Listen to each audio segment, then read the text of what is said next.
and he was in charge of everything. And I went up to him and I said, you know, I'm here, and I brought some of my team down, and we're here to help people deal, particularly to help health professionals and other community leaders to deal with the tragedy that you've experienced and with the overwhelming demand for services that you all are experiencing. But I'm not sure. You look so together. You're handling this ER so beautifully. Do you really think you need somebody from outside coming in? And he looked at me and he started crying. And I'll start crying too, as I tell you. He said, I may look good, we may look good, but we're going through the same thing as everyone else here. I lost my house. I don't know what's going to happen in the future. I don't know where my kids are going to go to school. We need people from outside. Yes, we're very competent at what we do, and it makes all the difference in the world to have you here to be able to share with you what's going on with me. And I'm looking forward to your teaching us what you have to teach and working with all of us.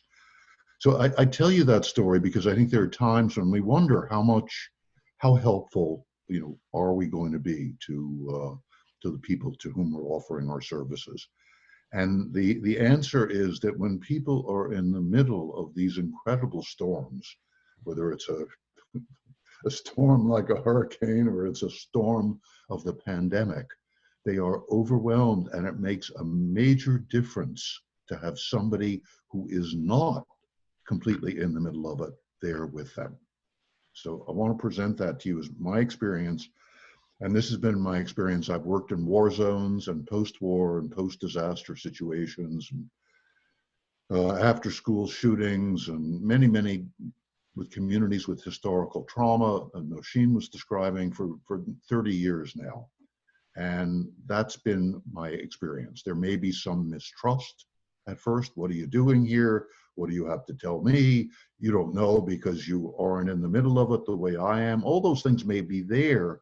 And on the other side of that, for so many people, not for everyone, but for so many people, there's a kind of deep breath that people take and a feeling of gratitude that somebody else is there. So I want to set it up that way and say that even if there is resistance in the beginning, relax, which brings me to my second point. That working with people who are going through this kind of crisis depends on where you are and how you are. And I don't know how much they emphasize this in psychiatric training anymore, but we are the instruments. I mean, you understand that because you're putting yourself in a position of being present for other people. And our value to them comes from being able to relax and be present with them, regardless of what's going on. Not to be that blank screen, which Ernest Jones invented, that Freud never really talked about. Not to be that blank screen, but to be a person who is present with whoever you're being with, whether it's in person, on a Zoom call, or on the telephone, who is just there with them and relaxed and tuned in to the other person, but also into your own feelings.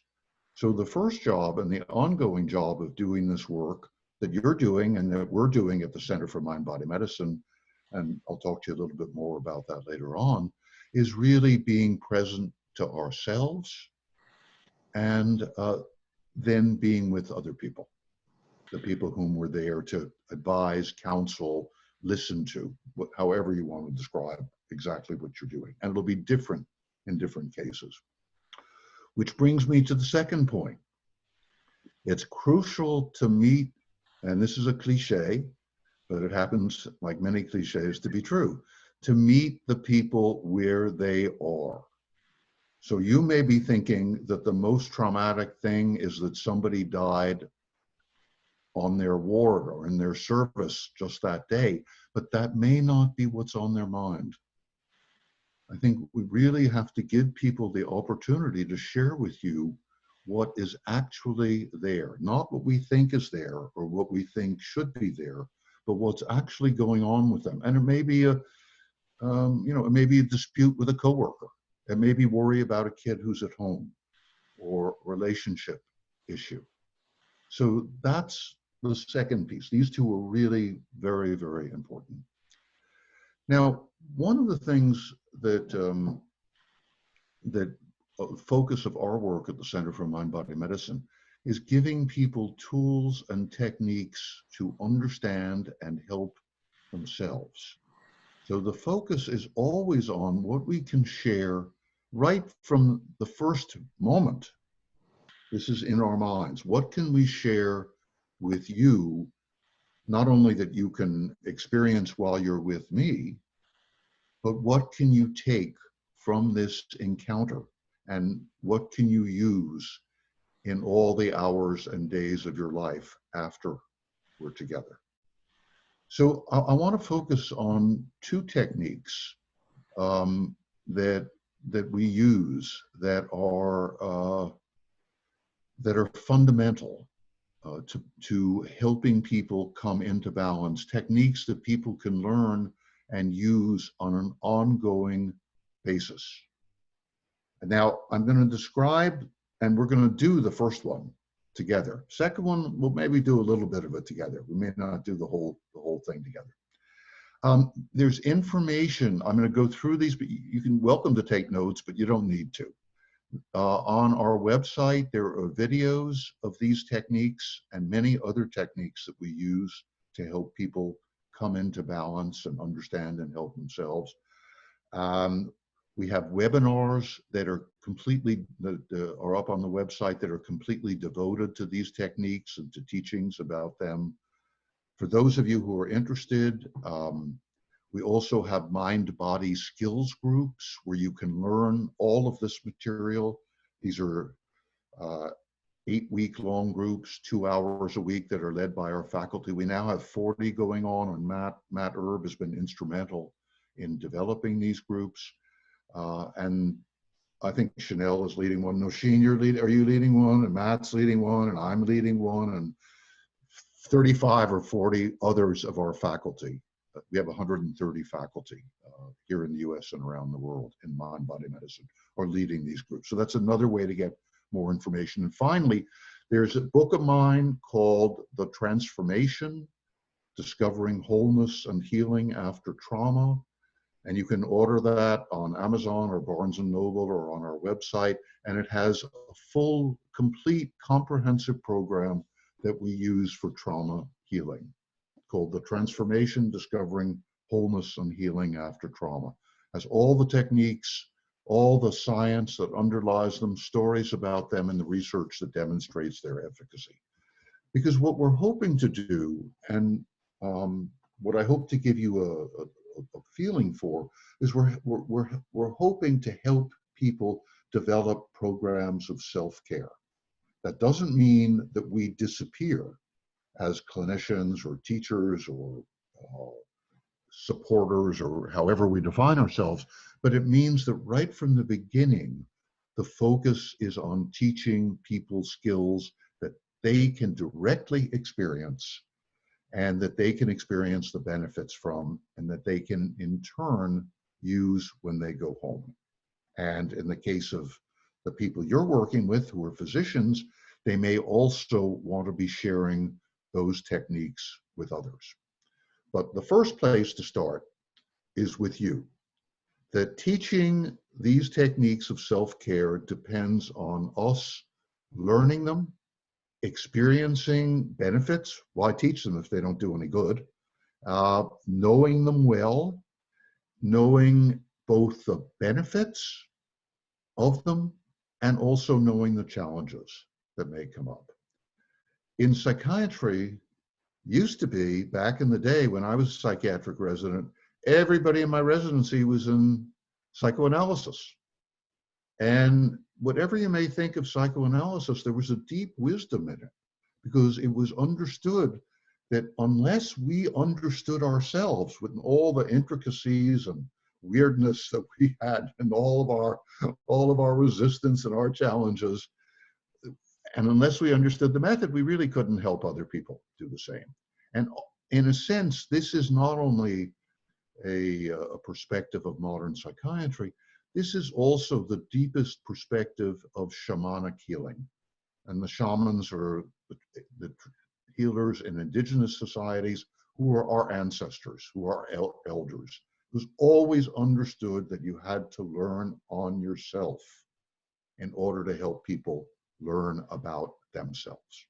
So I'm going to begin with a very basic technique to address. There are going to be two techniques I'm going to mention. One we're going to go through completely, and then the other we'll do a little bit of. And they address the kinds of imbalances that come up when people are traumatized. This is what you're going to see in the physicians with whom you're working. And essentially, the two responses that arise when we're dealing with the threat are the fight or flight and the freeze response. Now, I'm sure all of you know fight or flight very well. I mean, know it both intellectually, and pretty much everybody on the planet knows it experientially. I've yet to meet anyone who's never been in fight or flight. So I'm going to talk, the first technique is a slow, deep, soft belly breathing technique. And it's designed to be the antidote to the fight or flight response. And I'm going to teach it to you, and we'll go through it. It'll take about 10 or 11 minutes. When people come to you, most of the people who come to you are going to have the symptoms of fight or flight. They're going to be anxious. They're going to be irritated. They're going to have difficulty sleeping. They may have difficulty focusing. They may not want to talk to their colleagues or people whom they share a home with. Their mind is going to be preoccupied. Some of them may feel that they're not thinking as clearly as they would like, that they're not as tuned in to their patients or their colleagues as they would like. They're in a state of ongoing anxiety. Now, fight or flight is a life-saving response. It's built in, as you probably remember, to all vertebrates, part of our biology. Walter Cannon, the physiologist, named it in 1926 in a book called The Wisdom of the Body. And he had observed it in animals and in humans.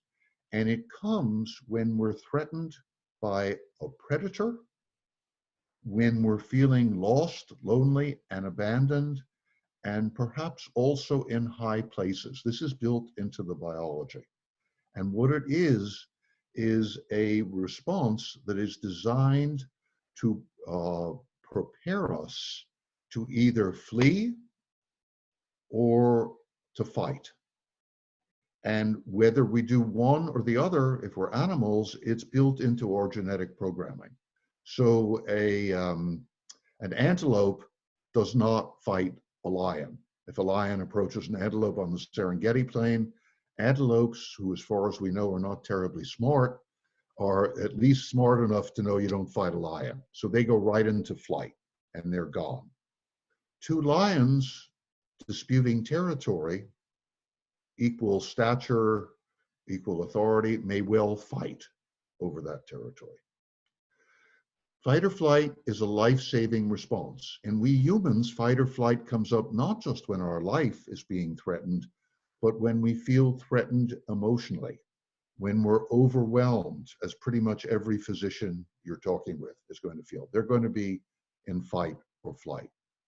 And it's as if, even though the threat may not be immediately to their lives, so in this case, a case of physicians working on the front lines, there is, of course, some threat to their life. The threat is invisible, but the threat is the virus. So they're under threat, and they're going into fight or flight, and then all the symptoms that follow are a consequence of going into fight or flight because they're in situations where there is ongoing stress. So animals, fight or flight, quickly turned on, quickly turned off. That's the way the response is designed. In humans, either because we're holding on to the memories and we're re-experiencing previous trauma,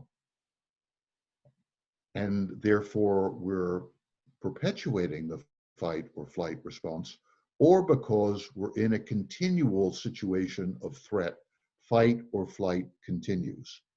And responses that are meant to be momentary and then to be turned off persist, and persist with negative consequences.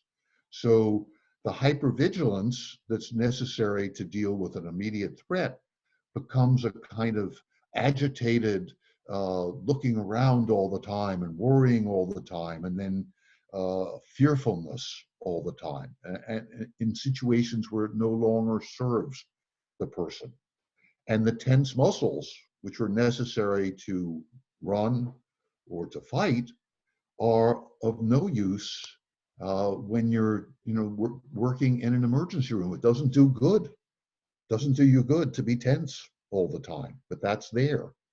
And digestion shuts down with fight or flight, because if somebody wants to make a snack of you, it's no time for you to stop for a snack. You're an animal running away. So I'm looking at it teleologically. I'm looking at it what the result is, what the purpose is. But if that continues, we have difficulty with food, we have difficulty with digestion, may have difficulty with intestinal GI symptoms. Okay, so the first technique is an antidote to fight or flight. And as I go through this, I'm going to teach you or remind you of the physiology both of fight or flight and of this particular concentrative meditation. A couple words about meditation. Essentially, there are three general types of meditation. There are thousands and thousands of different techniques, but there are three types. One is concentrative meditation, focusing on a sound or an image. Sound, mantra, Sanskrit word for sound. That's a concentrative meditation. Or an image, focusing on waves, focusing on the sound of waves, focusing on a particular picture or a spot on the wall, or focusing on the breath, which is what we're going to be doing now. Concentrative meditations are part of every religious and spiritual tradition on the planet that I know of. Second kind is mindfulness meditation, becoming aware of thoughts, feelings, sensations as they arise. That, as far as we know, originates with Siddhartha Gautama, the man we call the Buddha. And it's a very simple, elegant way of, as the word says, the word is vipassana in Sanskrit, and it's mindfulness. It's awakening to what's actually happening in the moment. Third kind of meditation is expressive meditation. Very fast, deep breathing is one, whirling, jumping up and down, shouting, shaking, and dancing. And we'll touch on a little bit more on expressive and mindfulness meditations after we do this concentrative meditation. I just want to mention concentrative meditations are there in repetitive prayers. Repetitive prayers are indeed prayers, but they're also concentrative meditations, whether it's Our Father, or Shema Yisrael, or Illallahu Illallah, or Hare Krishna, Hare Krishna. Those are prayers and chants, but they're also concentrative meditations. Okay, so sit comfortably. We're going to go through this now. As I said, it'll be about 10 minutes. And again, you don't need to take notes. Please just enjoy the experience.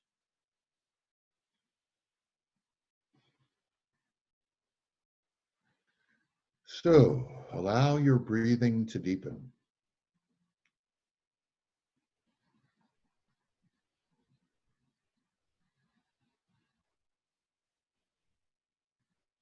If you feel comfortable, let your eyes close.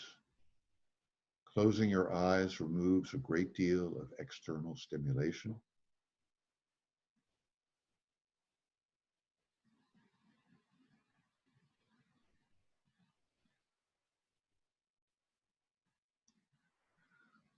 Breathe in through your nose and out through your mouth.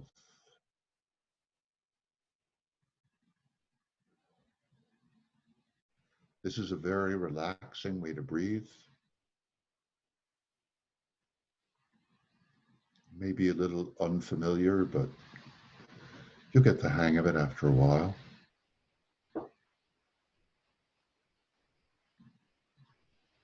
As you're doing this, be aware of the breath going in through your nose and out through your mouth.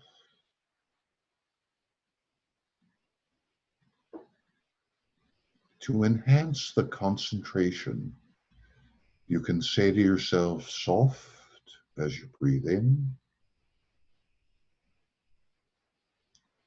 and belly as you breathe out.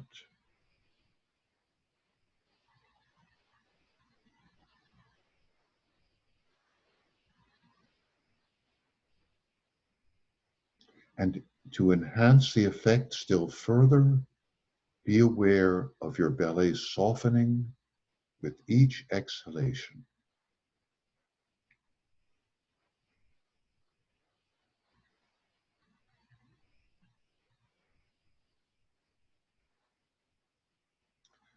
Breathing slowly and deeply like this with your belly soft and relaxed, more air goes to the bottom of your lungs where there's better oxygen exchange,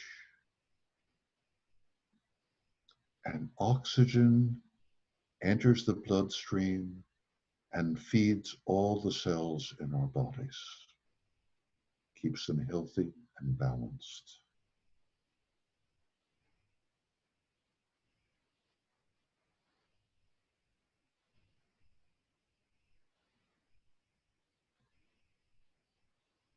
Breathing slowly and deeply like this, in through the nose and out through the mouth, with the belly soft and relaxed, helps to activate the vagus nerve, 10th cranial nerve.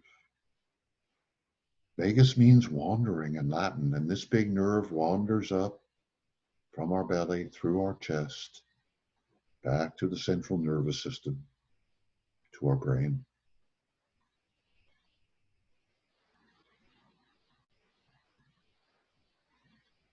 When the vagus nerve is activated,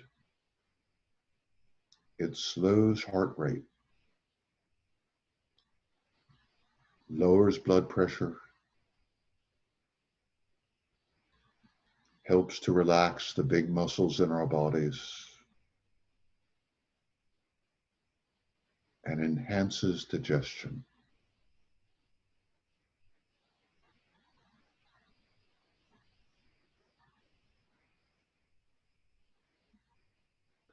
Breathing slowly and deeply like this, in through the nose and out through the mouth, with our belly soft and relaxed,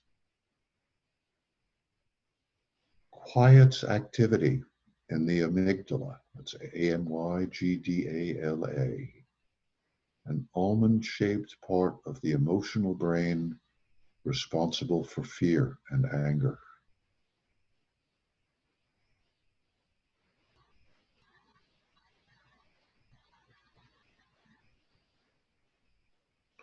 And breathing slowly and deeply like this enhances activity in the frontal part of our cerebral cortex, in areas responsible for thoughtful decision making, for self-awareness,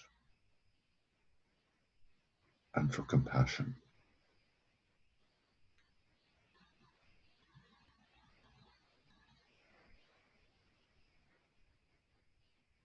And one branch of this activated vagus nerve connects with other cranial nerves that are responsible for speech and facial expression.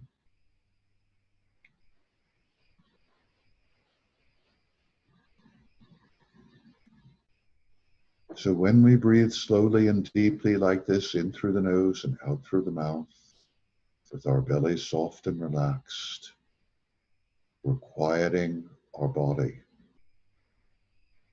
We're calming fear and anger in our amygdala. We're providing an antidote to the fight or flight response, which also enhances activity in the frontal cortex. Makes it easier for us to focus and be aware of what's happening and have compassion for ourselves and other people. And breathing slowly and deeply like this also makes it easier for us to read other people's facial expressions, to tune into what they're saying.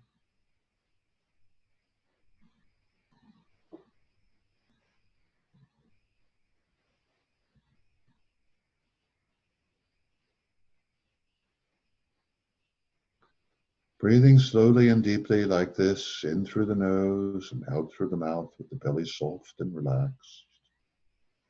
All the muscles in our bodies begin to relax. And you can feel this now. Feel the muscles relaxing in your belly and your pelvis and your buttocks as you exhale.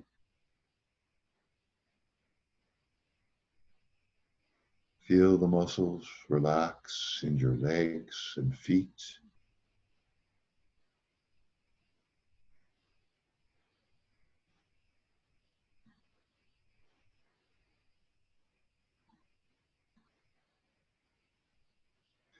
Feel the muscles relax now all up and down your back with each exhalation.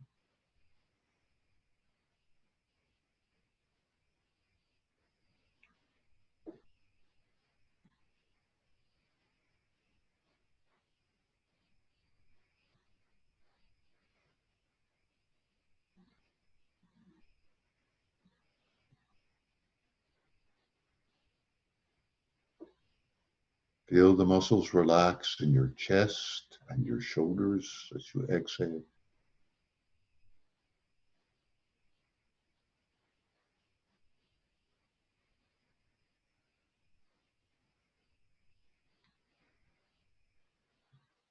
In your arms and hands.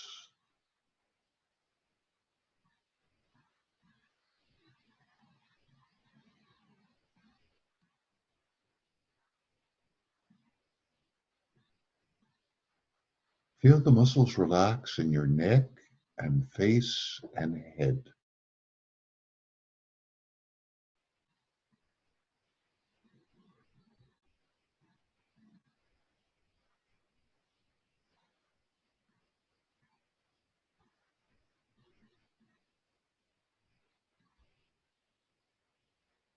Feel your whole body relax with each exhalation.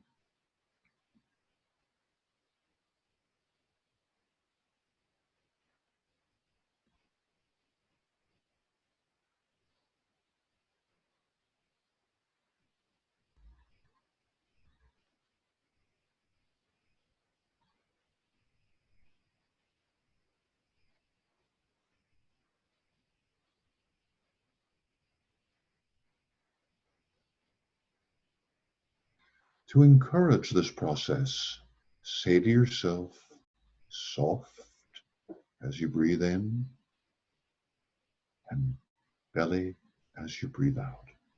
Concentrate on those words as well as the breath, as well as the feeling of your belly softening and relaxing as you exhale.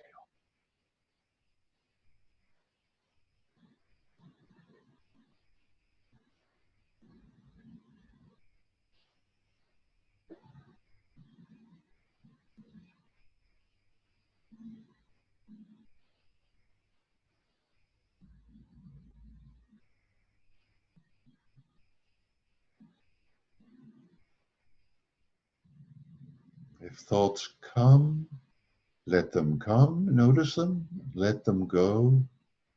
Gently bring your mind back to soft belly.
Okay, slowly, gently open your eyes.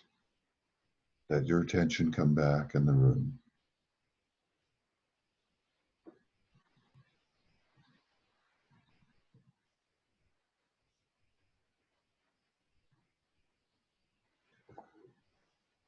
Okay, would anyone like to share their experience of this soft belly breathing?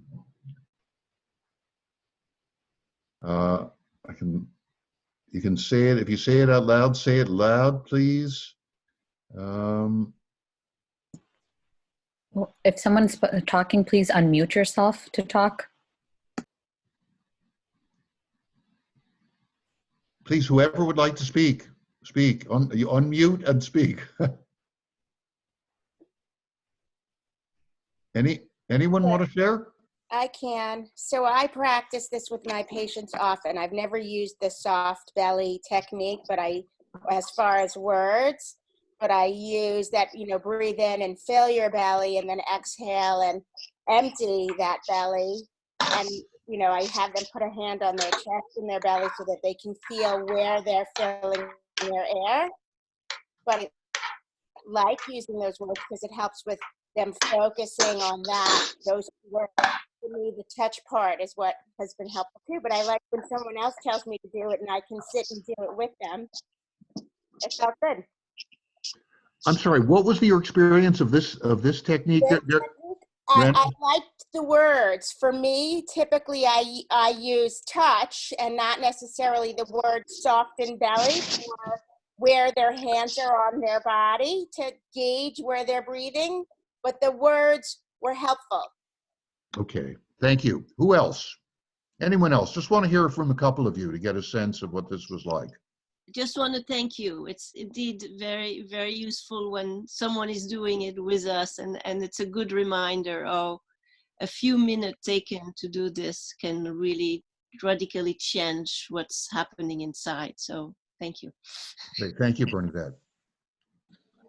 I wanted to add,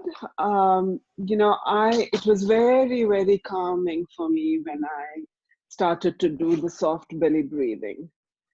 And so I just found it very calming. My heart rate slowed down and my mind seemed just at ease. Great, thank you. Anyone have any difficulties with this? Difficulties are good. We all learn from difficulties. Okay, any other responses? I have a question. Oh, go ahead. I particularly like that you explained about the vagus nerve and the different parts of the brain. I thought that was really helpful, particularly for physicians and the understanding of it. I thought it was great. It's really great. I run a support group. I co-lead a support group for physicians in the hospital. And we're definitely going to use this. Is there a name to this? Soft belly. Okay. Very fancy name. And it's the name is useful in a way. I mean, because it kind of makes people laugh a little. But the other part of it is it's totally non-denominational. So anybody, we've worked with every imaginable sort of people of every imaginable religious persuasion or spiritual belief, and it easily translates. There's no resistance to it on that level. It's not challenging, and it also is, as somebody said, it's very descriptive. It's exactly what we're doing. So it's just called soft belly breathing. I learned it about 45 years ago from Stephen Levine, who was doing wonderful work with meditation with prisoners, and I found it very useful. When we do this almost anywhere, including in the middle of a war, after a climate-related disaster, in a community that suffered school shootings, or is dealing with opioid addiction, approximately 80, anywhere from 70 to 90 or 95% of people notice a difference. And they speak of some of the things that you've mentioned. They feel calmer, they feel more peaceful, they feel more present, they feel more in touch with their bodily functions, the description of the physiology helps. So the specific benefit is important. each specific benefit. If you feel calmer or your shoulder, how many, I'm sure some of you, any of you, I can see any shoulders more relaxed after doing this. So, yeah, me too. We tend to keep our shoulders up here. It's like that protective stance that so many of us are in this world. So several people have unmuted, so I want to give them a chance to say a couple things. Okay. I'm sorry, I didn't understand what she said. I have a couple questions. One is in terms of the belly. I use something similar with the patients, but the way I was taught many years ago was really to let people know that take the breath into the belly to kind of inhalation to sort of pump as in balloon, and expiration, the belly goes in. I don't know if you said that or I missed it or you're not paying attention to that. You let it just be soft. Essentially what I said is just let the belly relax a little more with each exhalation. Okay. And then the other question that I'm just curious, you mentioned those 3 types of meditation and you did not even mention transcendental meditation. Is there any particular reason? No, none at all. Transcendental meditation says they're different. But I tend to look at them as a particular kind of concentrative meditation. Okay. It's a meditation on a mantra. Right, right. Okay. So transcendental meditation is a type of mantra, a type of concentrative meditation. You had asked to hear about difficulties. I'm I don't sorry? know if you can hear me. You had asked to hear about difficulties. Yes. And I'll share a difficulty. There's some background noise from somewhere. It's hard to hear. I am suffering from some back pain right now.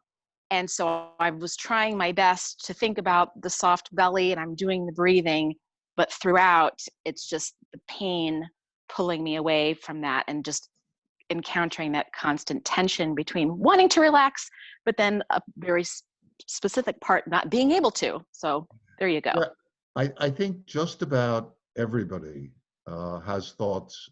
Is there anybody here who didn't have any thoughts coming and going? I have thoughts coming and going. The idea is not to banish the thoughts. The idea is to relax with the thoughts.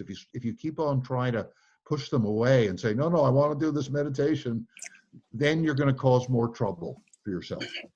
If you can relax with the thoughts, and that's why the instruction, let them come, let them go, they become less oppressive, less demanding over time, because you go into a more relaxed state. So instead of pounding on your head, after a while, you'll see them floating by. Does that make any sense? That's the way. So the idea is not to banish thoughts. There may be moments of whatever you want to call it, grace or satori or samadhi, when thoughts are all gone. And then as soon as you congratulate yourself on that, you're thinking again. So intellectually, I understand what you're saying, but I guess I'm referring also just to the current sensation of physical pain. Like it's hard to get comfortable. So like, I hear what you're saying and I understand that, but just when your body is not happy. So when the body is in pain, one thing that's very helpful, this kind of technique is very helpful for chronic pain, is you can imagine after a while that your breath is going to that place where you have pain and relax with it as you exhale.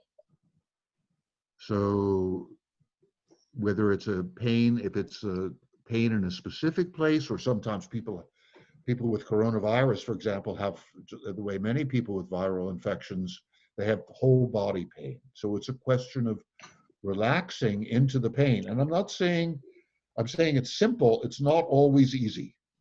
So be patient with yourself. That's the other piece. With all these techniques, you need to understand that it may be difficult at times, and just be patient and you keep practicing and see what happens. Sometimes people need to, another issue that sometimes comes up is people are so tense, so on edge that they can't sit still. And then it's helpful to move around, to do something active before you do a quiet meditation, to get rid of some of that physical tension. That may be so for you, it may not. But with pain, relaxing and breathing deeply into the pain and doing your best to relax with it. Little by little, I work with a lot of people who have, chronic, very significant pain, and sometimes takes a while, but this soft belly breathing can become their best friend as well. Or your best James friend. has a question too. Please unmute yourself. Oh, Jim Gordon, this is Jim Fleming.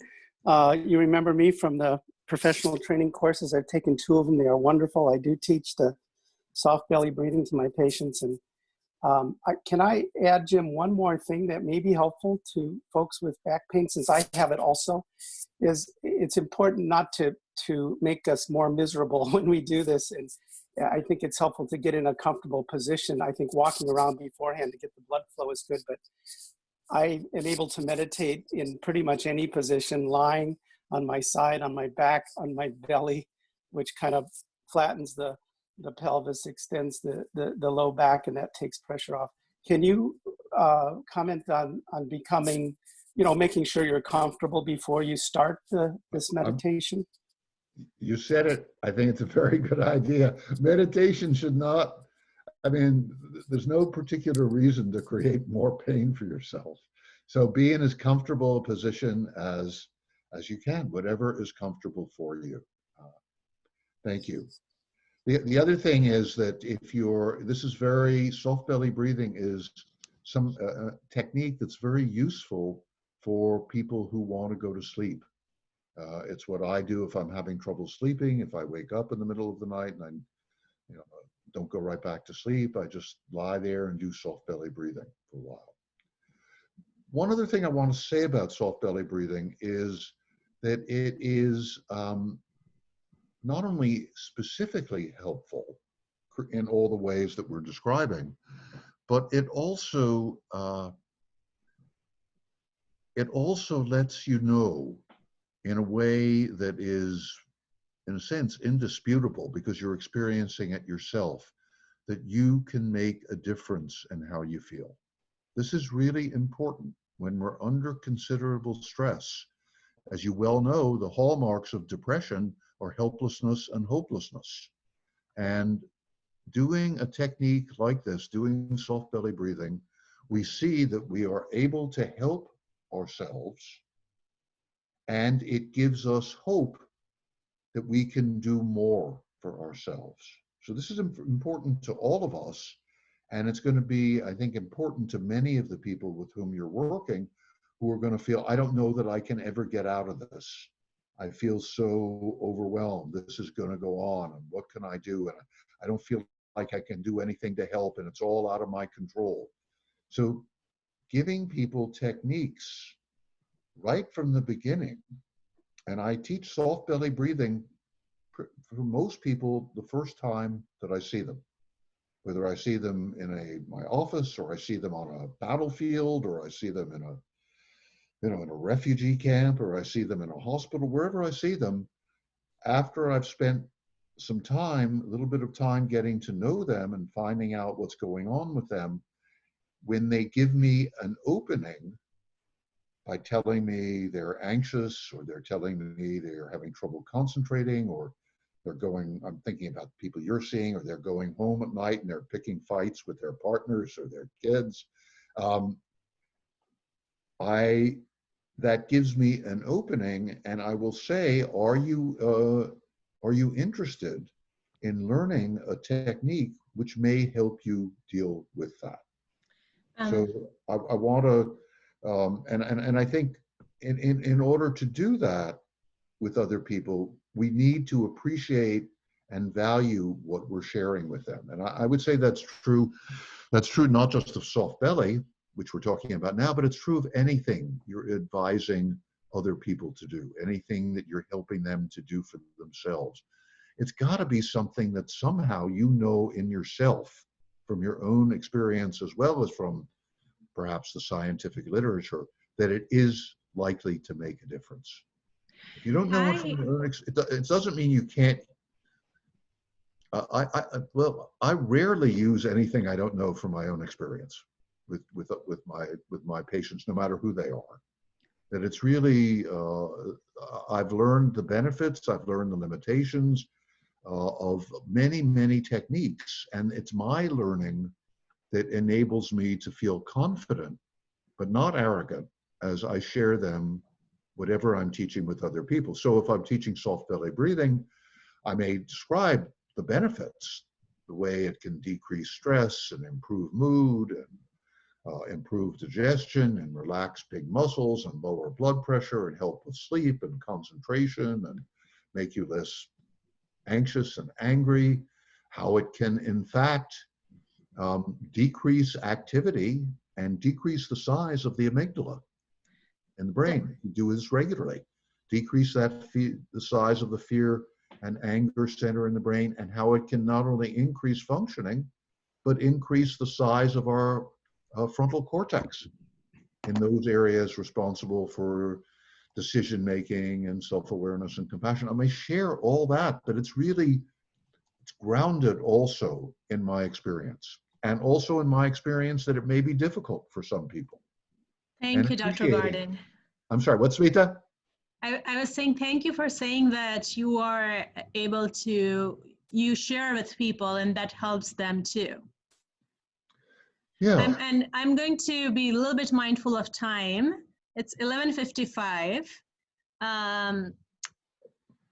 Okay, So, let me just mention one other technique and then let's do questions, okay? yes, yeah. So the other technique that we don't have the time to do here, but that you can read about on our website, you can see demonstrations, you can see me doing it, you can see thousands of people all over the world doing it.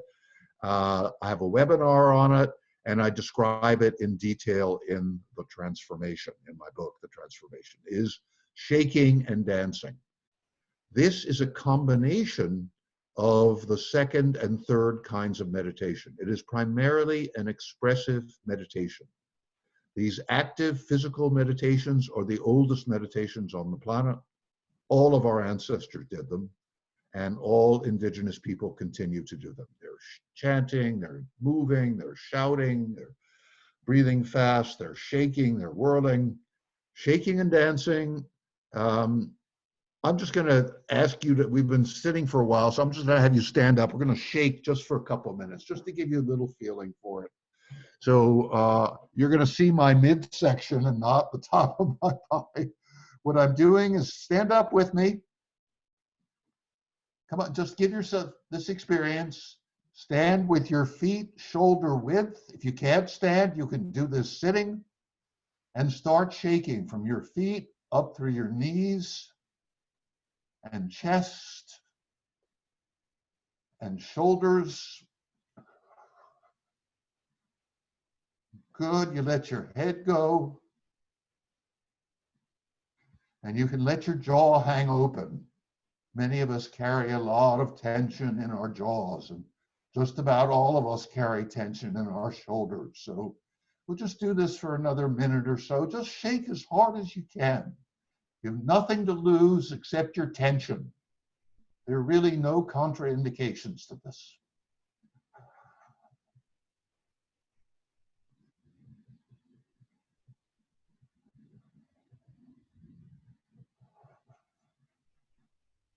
Good, keep going, another 30 seconds. Let those shoulders go, let your head go, let your jaw hang open. Sounds want to come out, it's okay.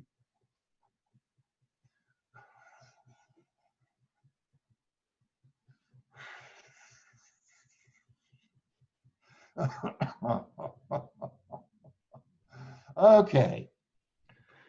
You sit down again. Now, how do you feel, Smita? I feel good. Yeah, this is energizing. This will raise the energy in your body. It also frees up tension, and emotions may come up as you do it. That's fine. The second major physiological response that we have when we've been traumatized or we're under ongoing stress, and particularly if the stress is overwhelming and inescapable, is the freeze response.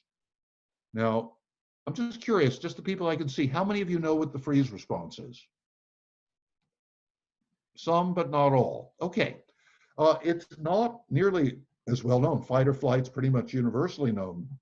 Freeze response, people have really been investigating it only in the last 20 years or so, 20, 30 years. And it is as deeply rooted in our biology as fight or flight. It's the oldest branch of the vagus nerve in the brainstem that's responsible for the freeze response. And freeze happens when the threat is overwhelming and inescapable. And all of you psychiatrists have seen this in adults who were seriously abused as children. That you can see it in their posture. You can see how shut down they are. You can see how numb. They'll tell you how numb they feel, how difficult it is to really have pleasure in their bodies, how suspicious they are, how distant, how difficult it often is to connect with other people. A significant part of that is the freeze response, which was preserve their sanity as abused children. When it persists into adulthood, it inhibits them. With the freeze response, we put out endorphins. So it's, it decreases the pain, and we distance ourselves. Most of the people who have gone into dissociation have been in freeze response before they dissociate. And this happens not only to children, but this happens to adults. That when happens to people who've been assaulted, happens to people who've been raped, it happens in combat, happens in situations of great loss and grief, where we feel there's obviously nothing physical keeping us, but we feel the situation is inescapable and it's overwhelming. And we shut down because it's just too much for us to deal with. Now, this is a response that is also happening in these frontline docs. I'm just thinking, I was doing a group a couple weeks ago with a group of veterans. And this one guy, this Marine, stood up after I talked about freeze. He said, "Yeah, Doc, thank you. Thank you for telling me what it is." He said, I've been going in and out of this ever since I was in Iraq, and there was a boy, a little 12-year-old Iraqi boy, whose arm was blown off. And I froze. I couldn't put the tourniquet on. I couldn't do what I needed to do. And this kid died. And ever since then, I felt so frozen. My body, I've been so tight, and I've been so angry and withdrawn. You're going to see this, perhaps not in its extreme form. You're going to see this along with persistent fight or flight. You're going to see some symptoms or intimations of freezing in the docs that you're going to be working with. You'll see it in their body posture. They'll tell you that they feel numb, or they can't relate to people very easily anymore, or they feel like they're becoming cynical. Sometimes they may call it, I feel like I'm getting burned out, but some of that may be the freeze response. And expressive meditations, including especially shaking and dancing, are great for the freeze response. When animals are either in fight or flight or freeze, if you have a dog that's been in combat with another dog and the combat's over, first thing they're going to do is shake their bodies, shake off that tension, shake off that trauma. So I suggest you check out the first webinar that I did, where I do both shaking and dancing and also soft belly breathing. You may want to read about expressive meditations. In the transformation, I write about many different expressive meditations. There are many, many kinds, because they're drawn from many cultures around the world. And so, but these are our birthright. And as you teach, as you learn to do these, become aware again of what the benefits are. And you can easily learn from the transformation, or from a video that we've done on the website. Learn to do it, practice, practice, practice, see what happens. you do it, notice both the benefits and also the challenges. And then a time may come when you're working with someone, and this, I use this often when I meet people for the first time and they're really traumatized, because this is the easiest way to break up the freeze response. But don't use it till you know it extremely well in yourself. That will prepare you to work with other people. And you'll know when, if you've done it every day for 3 weeks or 4 weeks or 6, you'll say, okay, now I'm comfortable and I'm sitting with this person and I think this is the right technique. This is not a head trip, using either soft belly breathing or the shaking and dancing. This is that deep knowing. This is what we call the art of medicine, of knowing when to use a technique and with whom. So, and if you can use these techniques and help people come back into physiological and psychological balance, psychophysiological balance, everything you do with them, from talking with them to teaching them other techniques to using any of the theoretical approaches that you may customarily use, will be infinitely easier because they'll be in balance. They're not going to be in an agitated state. They'll be available and they'll be able to make good use of what you have to offer. So let's do some questions that people have.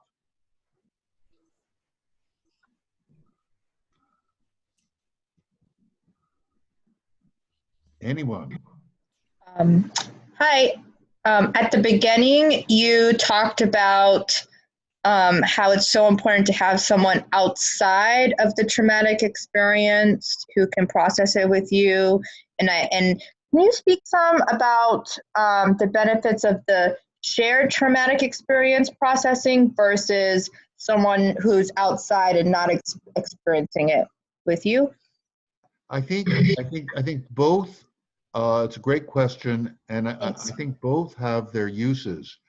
But what I would say is, what's ideal is if somebody can be there with a group of people who are sharing in the beginning, because it's hard sometimes. People will rush in and try to fix each other and take care of each other, and in ways that may not be helpful. The model that we use, we do recommend, I mean, on the one hand, I do recommend that people, who are working together, who've gone through a traumatic experience, that they set aside some time each day to share with each other. But I tell them also have some ground rules. And the ground rules are, don't interrupt. Just let each person speak in turn. And don't try to fix other people. Just be there with each other. Mm-hmm. Now, having the model that we use, the small group model that we use, which you can, the way to learn most about it is by joining one of our groups, or there's a chapter in the transformation about the model, which will give you a feeling for what it's like, is really based on the understanding that everyone, no matter their age, their educational level, or their level of trauma, has a far greater capacity to understand and help themselves than we ordinarily realize. And the way the group is set up is the way I described what I would tell somebody who's working in a COVID-19 setting, is people speak in turn. You don't speak about other people. You talk about your own experience. You share what's coming up for you. Nobody gets to hog the time. That's one of the reasons why it's often useful to have somebody else there to just make sure that everybody's getting a chance to speak. That there's confidentiality. That's really important too, that for people to feel safe and sharing. Usually, and we always do our best to set up a time. The group is going to go from here to here, so everybody knows that and they can plan for it. And as a leader, we participate in the groups, whether it's shaking and dancing or doing drawings or guided imagery, whatever it is. So that's the model. I think both are useful, but I think if people are going to share with each other, it's wonderful and important that they do it in the setting that doesn't obviate the need for them coming together with you. It's a very different kind of experience to come together with somebody who is outside, who can hold the space for them. So both are useful, I would say. Okay, thank you. You're welcome. Other questions? Anything else I can help you with? This is Jim Fleming again. And I guess this is more a question for Smita or Mona, and I apologize if this was covered in another email, but you know, these techniques are very valuable. I've been a regular meditator for 48 years, and I don't think about whether to do it or not, you know, at least 20 minutes twice a day. But in terms of the peer support, the physician support line, I'm not clear whether it's acceptable to maybe if someone's really stressed, can we do a mini version of this if we feel comfortable with having the person just sit quietly? Absolutely. Actually, we are doing it. So, Okay. I think of it as de-escalation, grounding, Perfect. breathing techniques that we can provide during that phone call. Perfect. Thank you so much. Thank you for bringing that up. Sounds like it wasn't actually clear. So that would help other volunteer psychiatrists too. May I ask a question? Sure. Is there a group member that maybe does not belong? Is there somebody that we should be looking for, whom we should be weeding out for one-to-one, or does everybody belong? Well, the way you're working primarily one-to-one, correct? Is that right? Yeah. No, so we're running groups. You work with groups too. So no, so Dr. Gordon, I think she is talking about a different platform, but it's okay for you to answer that question as well. Sure. You know, the way I look at it, with population-wide trauma, the group experience of learning, and we don't treat people who come to these groups as patients, even though we can, you know, the psychiatrist can bill for these groups and call it group therapy. But the basic identity of the person is a student, that we're all students learning. So I see these groups as foundational. And if these, and what we published research, including the first ever randomized controlled trial of any intervention with war traumatized children. And this was in post-war Kosovo. And more than 85% of the kids who began those groups qualifying for the diagnosis of PTSD according to the Harvard Trauma Scale, according to their symptomatology, no longer had it after 11 sessions, and those gains held at 3 months follow-up. Very dramatic findings. We've replicated that with war traumatized children, adolescents, and adults in Gaza as well as in Kosovo. The other thing I want to say about it, it's kind of coming around on the answer, is that those groups in Kosovo were led by rural high school teachers whom we trained. Now, they had supervision from our Kosovo leadership team, who were neuropsychiatrists and a psychologist, but they did all the work. And this is one of the things that we found is in our trainings, we trained about 6,000 people around the world. And many of them are physicians, and many of the physicians are psychiatrists like Noshin and Chanel, who are on this call. But it's also possible for people who are non-psychiatrists, non-mental health professionals, non-health professionals to use this model very successfully, and to see if there are people in the groups who may need something more. And then to refer, not because they've had so much training in diagnosis or triage, it's much more just that they're observing that this kid simply, or this adult just isn't doing so well. It's very commonsensical that they can see. On the other hand, I have seen people come into these groups, many people with very significant, sort of diagnosable major depressive disorder, as well as diagnosable PTSD, people who've been suicidal, who do very well in the groups, and after 11 weeks or 10 weeks are in quite good shape. So I think the way I would make the distinction is this is basic information, basic experience that everyone on the planet should have. When I started the Center for Mind-Body Medicine 30 years ago, the idea was to bring self-awareness, self-care, and group support into the center of all healthcare, the training of all health professionals, and the education of our children. Not that it's exclusive at all. This approach can be easily used and easily integrated, as I mentioned earlier, with just about any other therapeutic approach that you're doing. But this is basic to sort of human experience, just the way we teach kids to read and write and do mathematics of some sort. We ought to teach them how to understand and take care of themselves. And the other thing that we found that's interesting is that people who use these techniques, some of them who do really need more work of one kind or another, they become aware and they become much less scared. A lot of the populations we work with don't want to have anything to do with, quote, mental health, unquote. It's just, that means you're crazy.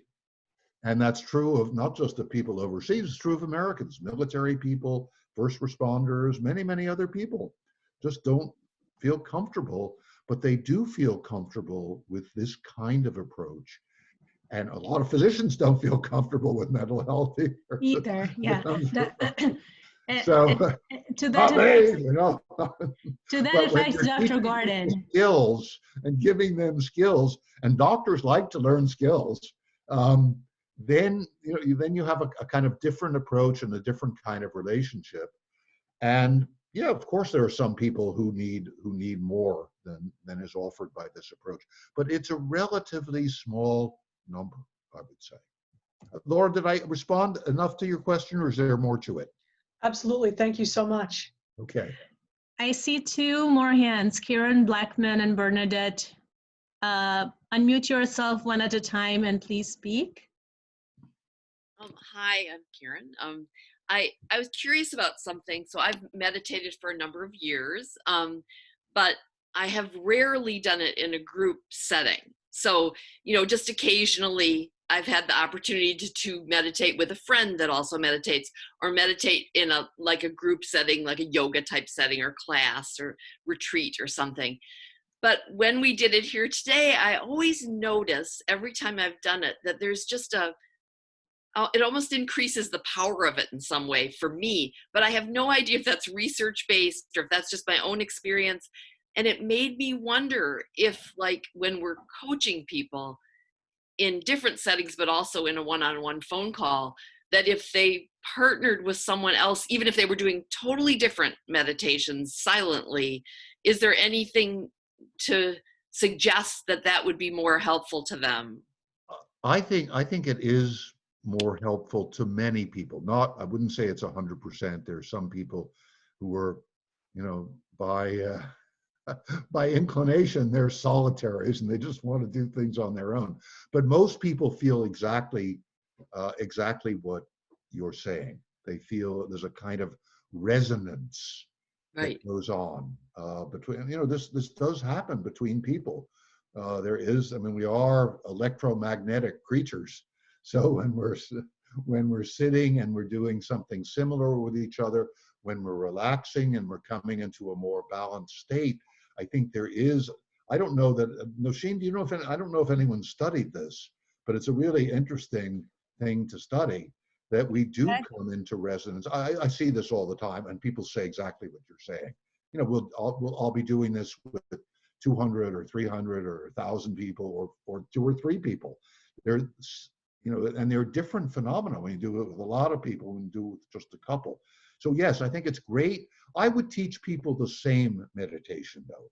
I don't know what it's like. It's kind of an interesting research question. What happens if you're doing different meditations and sitting with each other? I don't know the answer to it, but I think and you can investigate.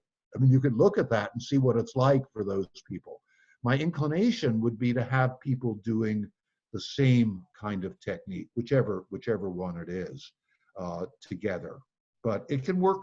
All of these, both concentrative and mindfulness meditations, there's been, including transcendental meditation, of course, there have been a huge number of research studies on the effectiveness of these techniques in in creating states of calm, in they may also be useful in the hospital. I'm thinking about it now, in helping at least a little bit to calm that immune storm that comes in some of the COVID-19 patients, to kind of help bring physiology back in balance. I'm not presenting it as a panacea. I'm presenting it as something that may be useful as part of an approach. So yeah, I think would encourage people to do it together, encourage people on the same shift. Some of our team, some of our faculty, and some of the people who come through our certification program are teaching this to hospital staff in situ, right in the place. Change of shift, everybody come together, let's take 15 minutes, say a few words about what's going on, do some soft belly breathing. Usually do some soft belly breathing first, a few minutes, and let's talk, let's go around the circle, let's talk about what's going on, let's close with a little soft belly breathing. And that's Thank you, Dr. Gordon. extremely well. Bernadette, go ahead. Thank you, Dr. Gordon, for the talk. I have a question. Do you practice tapping? And if you do, or if you don't, I'm curious of what you think of that technique of tapping, and how you understand it works, and if it's something you recommend. Yeah, I have done tapping, and I've talked with the people, the Dawson Church and some of the other researchers who've done. This is a technique that taps. Some of you may know about, that taps acupuncture meridians, and usually combines that tapping with affirmations. It's a kind of deconditioning of trauma.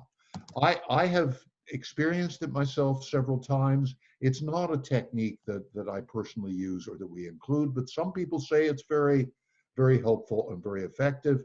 And there are many people who've come through our training program who are combining what we're teaching, these tools of mind-body medicine, and including tapping as part of their repertoire.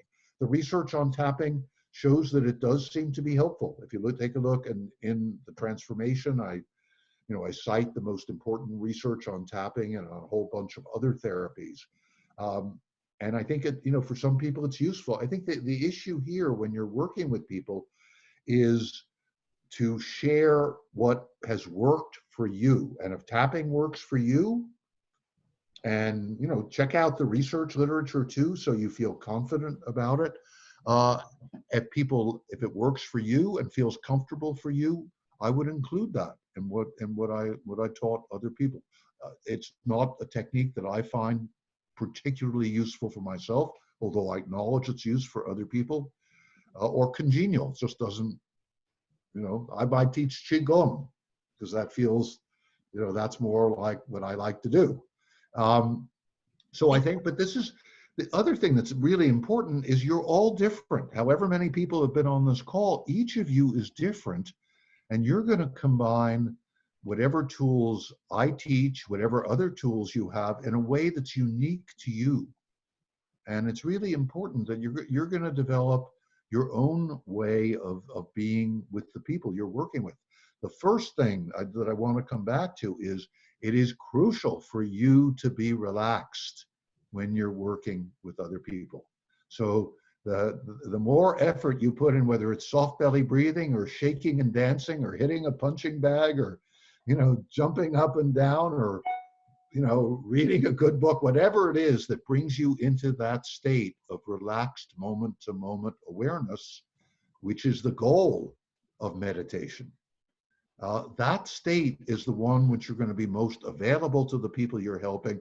You'll tune in really fast to what's going on with them, and you'll be able to use whatever techniques, including the ones that we've been talking about here today. Carol, you're next. Go ahead. Thank you. I think the timbre of your voice is an important component of why that guided meditation was particularly wonderful. So I'm wondering if you have recorded your meditation and if it's available on your website so that we can actually refer our callers to it. Yes. Yeah. The meditation, there are both webinars that I've been doing during this coronavirus pandemic, and then also there are self-care tools. Videos of me recording soft belly breathing and demonstrating, shaking and dancing, guided imagery, mindful eating, a body scan, drawings, working with drawings. At least those 6 videos are up on the website. And please do feel free to share them with people. Great, thank you. And I am going to create a sort of a sheet with link to each exercise and circulate it among our volunteer psychiatrists. Also, for everybody to know that when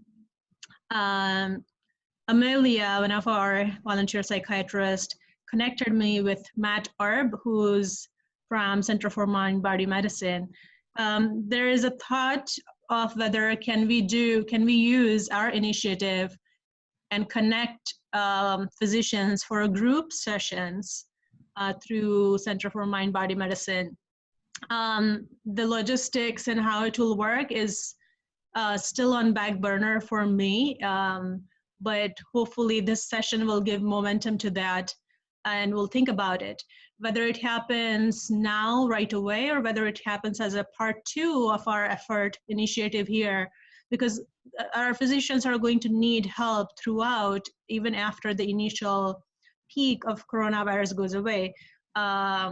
So just wanted to let everybody know that that's sort of maybe in the pipeline, because we are focused on the phone line right now and have only so many people and so many hours to do this work.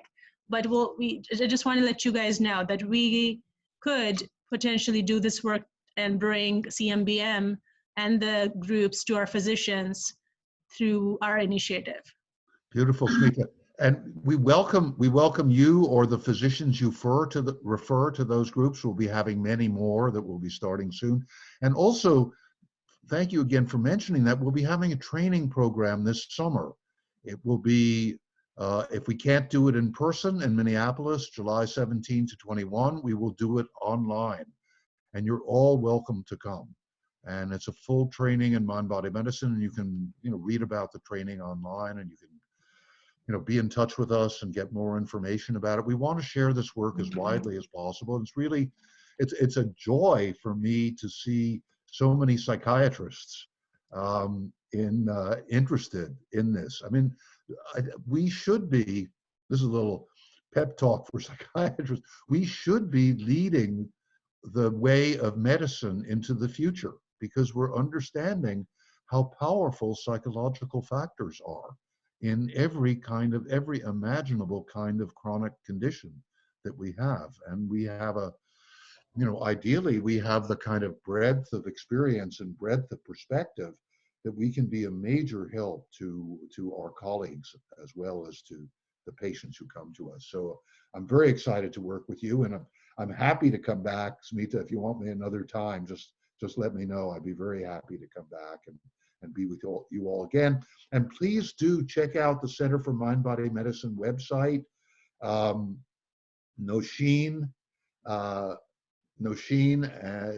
is here. Are you here? Chanel, Nosheen and Chanel are both here. They're your colleagues who are part of the group. Join our groups.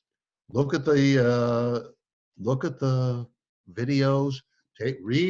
Read the transformation. This is the book where everything is included. It's sort of 50 years of work of putting together all of these approaches and techniques. So, and then be in touch. Please feel free to be in touch with the center. If you want to be in touch with me, be in touch with me, okay?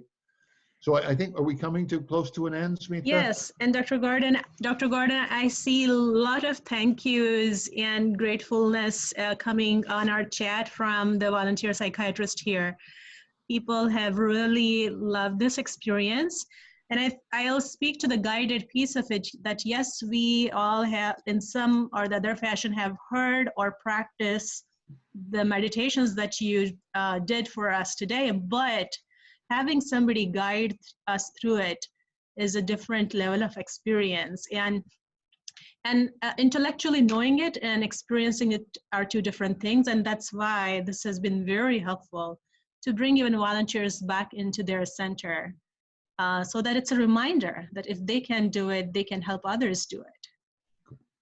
Thank you. Just one more word. good luck to you. Bless you for the work that you're doing. It's so beautiful. I'm so happy to be helpful in whatever way I can, because I really appreciate what you're doing. It's really needed. For all our volunteer psychiatrists, I'll be sending out links of all the programs from Center for Mind Body Medicine. You probably are already looking it up as we speak. Also, if you think you have any particular question or suggestion, or want to connect with Dr. Gordon and aren't able to connect, email me on my physician support line email, which is admin@physiciansupportline.com. Thank you so much, Dr. Gordon. We'll keep in touch. Matt, if you are still on, this has been wonderful. Amelia and Nosheen, thank you so much for bringing this to our awareness, and this is great. Thank you. Bye-bye.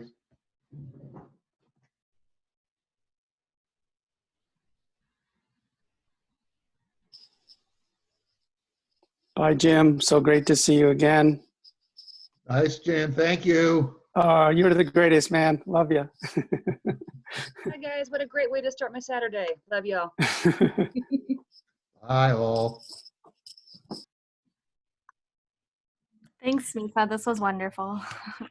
Yeah, I'm keeping, bye everybody. I'm keeping this on in case people want to say individual byes. Thank you, guys. This is really a great way to end the week and start the weekend. Thank you so much, Dr. Gordon. That was really wonderful. Thank you, guys. Bye, Sabah. Bye. Hi, Stacey. Bye, Stacy. Bye, Katina. I see Deborah still here. Thank Bye. you. Bye, everybody. Looks like Dr. Gordon has left. Next week, we have another lecture.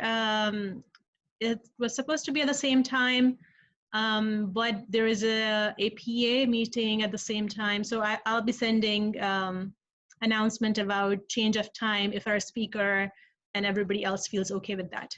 Bye for now, and see you all again.